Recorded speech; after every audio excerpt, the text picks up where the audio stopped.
فاعوذ باللہ من الشیطان الرجیم بسم اللہ الرحمن الرحیم یا ایہا الذین آمنوا اتقوا اللہ حق تقاتہ ولا تموتن الا وانتم مسلمون صدق اللہ العظیم وقال النبی صلی اللہ علیہ وسلم اتق المحارم تکن اعبد الناس او کما قال النبی علیہ الصلاۃ والسلام رب اشرح لی صدری ویسر لی امری واحلل عقدۃ من لسانی یفقہوا قولی۔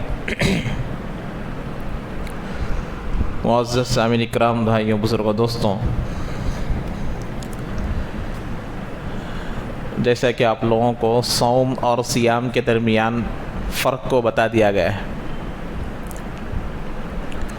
کہ صرف زبان اور پیٹ کا روزہ رکھنا روزہ نہیں ہے، بلکہ پورے جسم کا روزہ رکھنا اصل ہے۔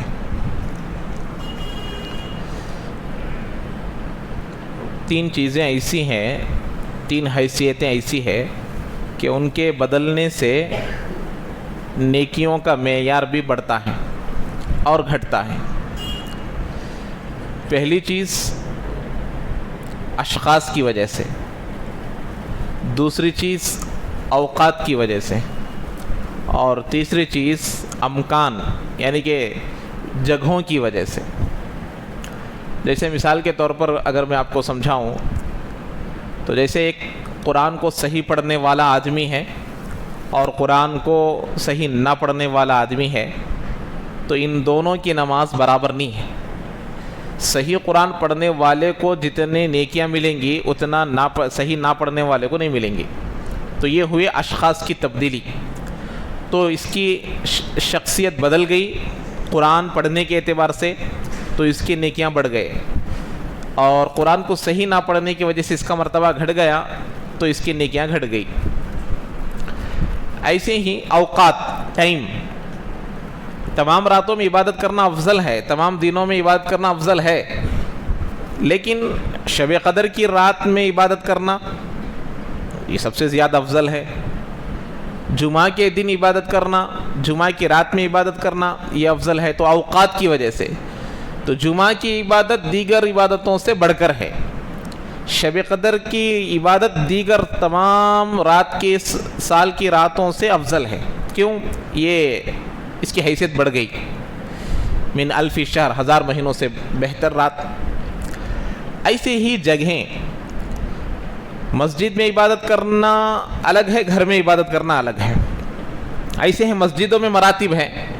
اللہ کے نبی علیہ الصلاۃ والسلام کے فرمان کے موافق حرمین شریفین میں اگر کوئی نماز پڑھے گا تو 1,00,000 نمازوں کا ثواب، مسجد نبوی میں پڑھے گا تو 50,000 نمازوں کا ثواب، بیت المقدس مسجد اقصیٰ میں پڑھے گا تو 25,000 نمازوں کا ثواب ملے گا۔ تو ان حیثیتوں سے آدمی کے نیکیوں کا معیار بڑھ جاتا ہے۔ ایسے ہی اب ہمارے لیے بھی سوچنا ہے کہ یہ حیثیتیں جو بڑھ رہی ہیں انہی کے اعتبار سے نیکیوں کے بارے میں بتایا ہوں میں، ایسے ہی گناہوں کا بھی سلسلہ ہے۔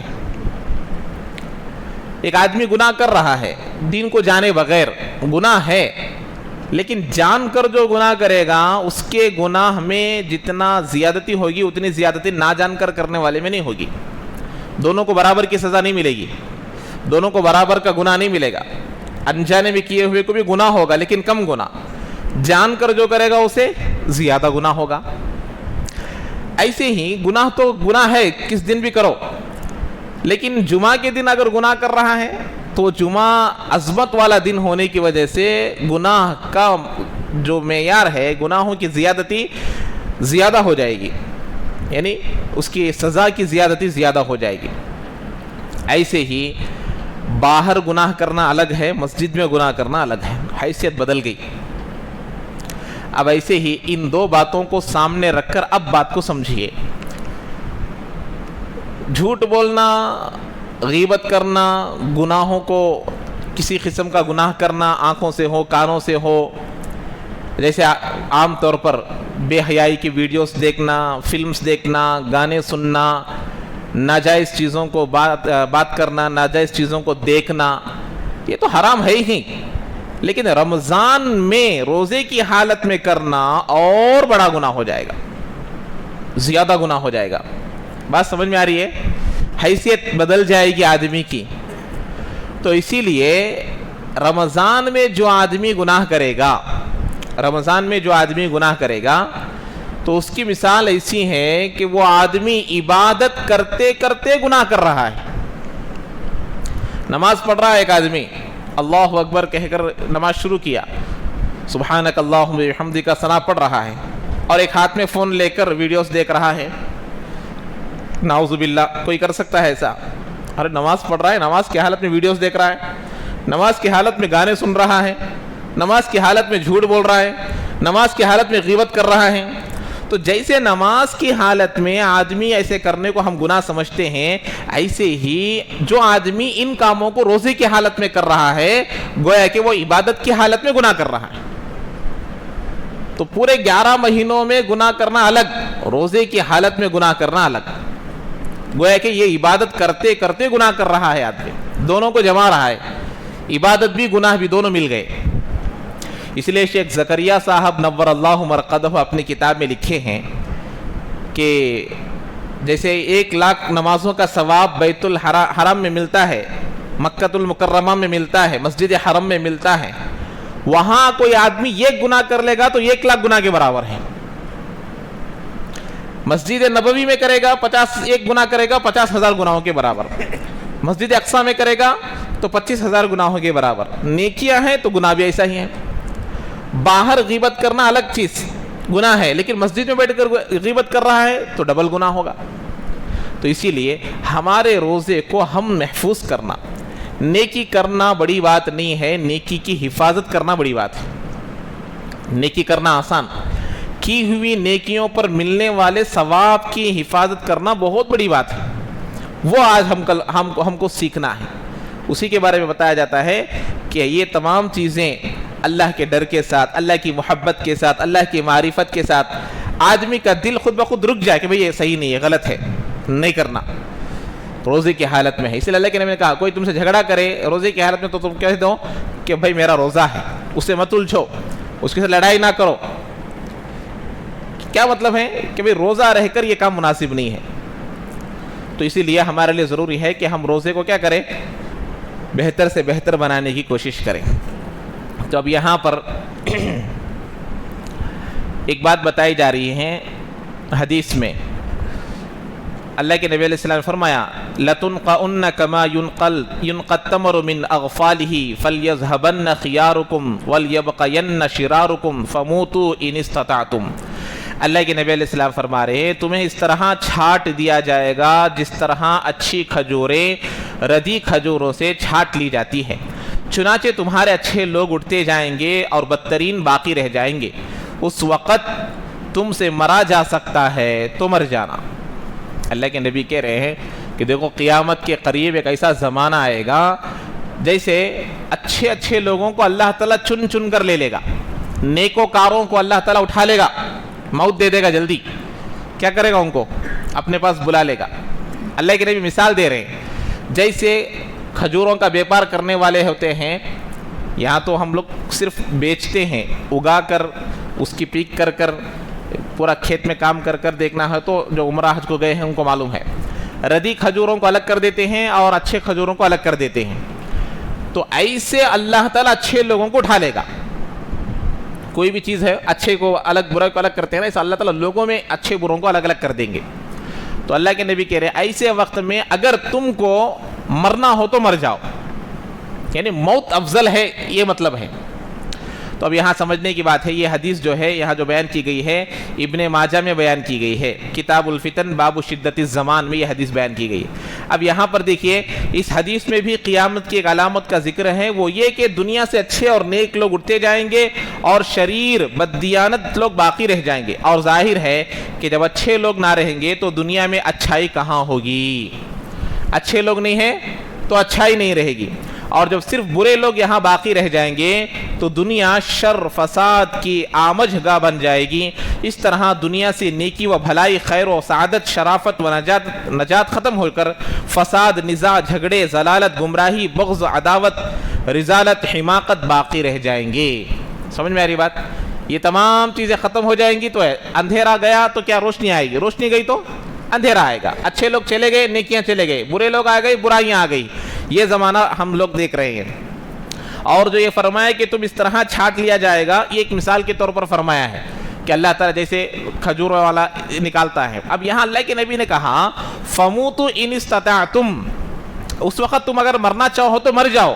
کا مطلب کیا ہے؟ سوسائڈ کر لینا، خودکشی کر لینا نہیں. خودکشی حرام ہے، اس کو یہاں بتایا جا رہا ہے. دیکھیے اس کا مطلب یہ نہیں ہے کہ اس دور میں خودکشی جائز ہو جائے گی، کیونکہ خودکشی اسلام میں ممنوع اور حرام ہے. سوسائڈ کرنا اسلام میں کیا ہے؟ حرام ہے، جائز نہیں ہے. حدیث میں آیا ہے، شدید اس کی وعید آئی ہے. حضرت ابو ہریرہ سے روایت ہے کہ رسول اللہ صلی اللہ علیہ وسلم نے فرمایا جس نے اپنے آپ کو کسی دھاردار چیز سے، چاقو وغیرہ سے اپنے آپ کو مار کر قتل کر دیا تو کل قیامت کے دن جہنم میں اس کو یہی عذاب دیا جائے گا. ایک دھاردار چیز اس کے ہاتھ میں دے دی جائے گی، وہ اپنے آپ کو بھوگتا رہے گا. یہ سزا ہے اس کو. جو اپنے آپ کو مار کر مرے گا اس کو وہی سزا دی جائے گی. جو زہر پی کر مرے گا اس کو زہر دیا جائے گا، وہ زہر پیتا رہے گا.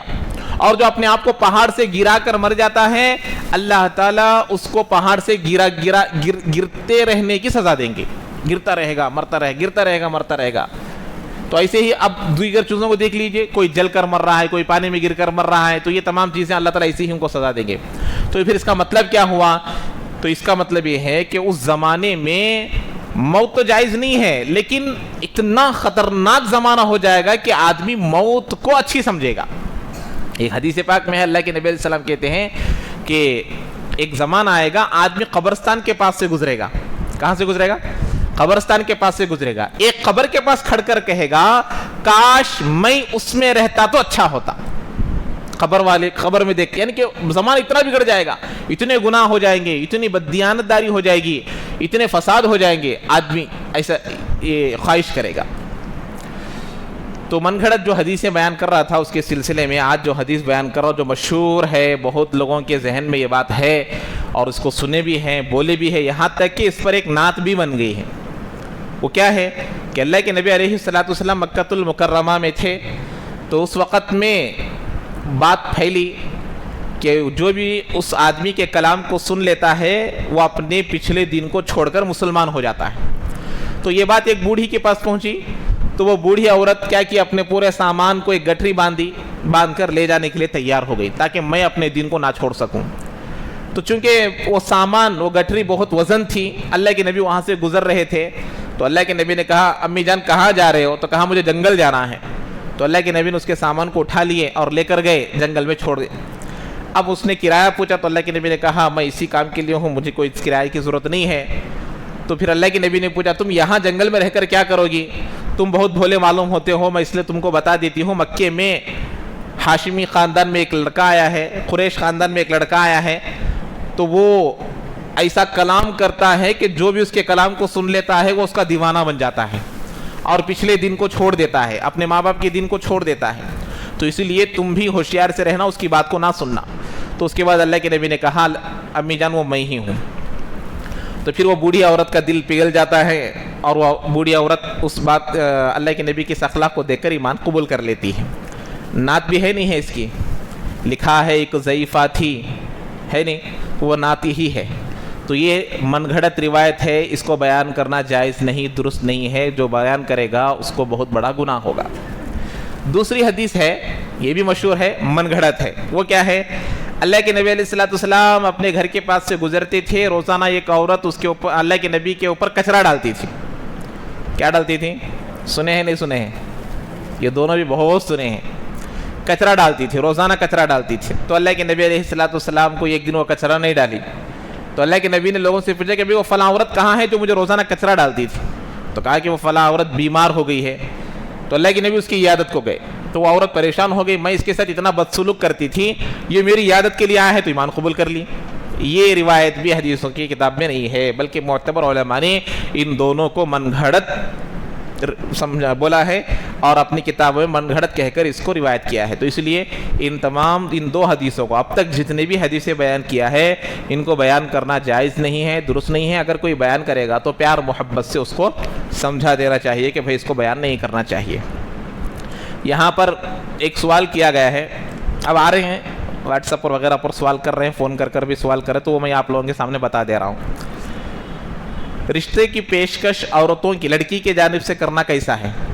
اکثر بعض لوگ سمجھتے ہیں کہ بھئی لڑکی والے کیسا رشتہ بولے کہ بھئی ہم اپنی بیٹی کا رشتہ آپ کو دینا چاہتے ہیں, تو یہ درست ہے یا نہیں ہے؟ لڑکے والے پوچھنا بول کے لڑکی جوانی کھو بیٹھتی ہے, اتنی عمر بھی ہو جاتی ہے, پوچھتے نہیں.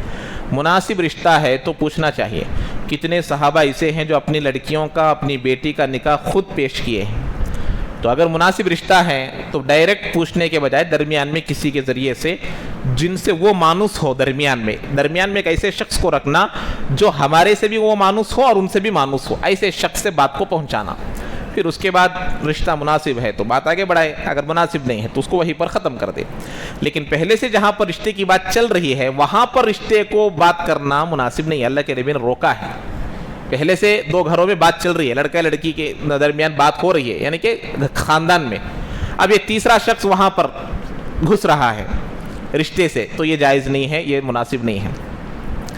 اسی طریقے سے اذان کے وقت میں, وضو کے وقت میں, تلاوت کے وقت میں, کھانے کے وقت میں سلام کرے تو جواب دینا کیسا ہے اور بات کرنا کیسا ہے؟ یہ تمام چیزیں ایسی ہیں, پہلے سے آدمی ذکر میں مشغول ہے. اذان کا جواب آدمی دینا ہے تو یہ ذکر ہے نہیں ہے. وضو کر رہا ہے, وضو بھی ایک عبادت ہے آدمی کی, اس میں دعائیں ہیں شروع میں, درمیان میں, آخر میں, اور یہاں تک کہ ہر عضو کے لیے بھی دعا ہے. اور اسی طریقے سے تلاوت تو افضل الذکر ہے. کھانا کھا رہا ہے, ذکر کرتے ہوئے کھا رہا ہے, تو یہ بھی ایک ذکر ہے. تو اس میں بات کرنے سے اور سلام کا جواب دینے سے اس لیے منع کیا گیا کہ آدمی پہلے سے ذکر میں مشغول ہے. تو لوگ اس بات کو بھول کر کیا کرتے, دنیا کی باتیں تو خوب کرتے, اذان کے وقت میں بھی, وضو کے وقت میں بھی, کھانے کے وقت میں بھی, تلاوت کرنے کے وقت میں تو نہیں کرتے, تو بہت بات کرتے. کوئی سلام کرے گا تو وضو کرتے ہم سلام کرتے نا جی تمہیں, اذان دے لے کے سلام کر رہے نا جی تمہیں, تو اسے ٹوکتے. یہ جب ہے جب کہ آپ ان تمام چیزوں کے درمیان بات نہ کرتے ہو. دنیا کی باتیں تو کر رہے ہیں, لیکن جب سلام کرے تو کیا بول رہے, یہ بات بول رہے. تو پہلے سے آپ مشغول کر رہے, پہلے سے ان چیزوں مشغول ہے تو سلام کا جواب نہ دینا گناہ نہیں ہے. بات چیت کر رہے ہیں, سب کر رہے ہیں, صرف ذرا سلام کا جواب دینے کے لیے ایسا کہہ رہے ہیں تو وہ غلط ہے, یہ درست نہیں ہے. اسی طریقے سے ایک آدمی کی شوگر زیادہ بڑھ گئی ہے تو وہ روزہ رکھنا کیسا ہے؟ دیکھیے, روزہ رکھنے کے لیے خود ہم اپنے آپ کو فیصلہ نہیں کر سکتے. جب تک ڈاکٹر بولیں گے, ان کو علم نہیں ہے, ان کو معلوم نہیں ہے روزہ کیا حل ہے. آپ لوگ درس قرآن میں سن کر آئے ہیں, فدیہ دینے سے اور سفر میں اور اسی طریقے سے بیماری میں, وَأَن تَصُومُوا خَيْرًا لَكُمْ, تمام حالتوں میں تمہارا روزہ رکھنا ہی افضل ہے. لیکن اللہ تعالیٰ تم کو اختیار دیا ہے ان چیزوں میں. تو اب آدمی روزہ رکھ کر دیکھے, روزہ رکھ کر, لوگ کیا سمجھتے, روزہ رکھے تو شام تک رہنا سمجھ جاتے. درمیان میں ایسی حالت ہو گئی کہ اب روزہ نہ توڑے گا تو مر جائے گا. اب روزہ توڑو, اب معلوم ہوگا کہ بھئی میں روزہ نہیں رکھ سکتا. گزشتہ سال ہماری مسجد میں ایسا ایک آدمی کئی سالوں سے روزہ نہیں رکھ رہا, تو میں اسے ایک دن اعتکاف میں بٹھایا روزے کے ساتھ, رمضان کے مہینے میں آرام سے روزہ رکھا, کچھ بھی نہیں ہوا اس کو. شوگر ہے کہہ کر روزے چھوڑ رہا تھا. تو رکھنے کے بعد معلوم ہوگا کہ بھئی میں رکھ سکتا ہوں یا نہیں رکھ سکتا ہوں. تو اسی لیے روزہ رکھ کر ہم فیصلہ کریں کہ بھئی میرے اندر طاقت ہے یا نہیں ہے. ڈاکٹر 6 مرتبہ ٹیبلٹ کھاؤ بولا ہے, تو یہ ہر 2-3 گھنٹوں میں ایک مرتبہ کچھ کھانے کے لیے بولا ہے. وہ سب چیزیں ہیں, لیکن رکھ کر دیکھیے.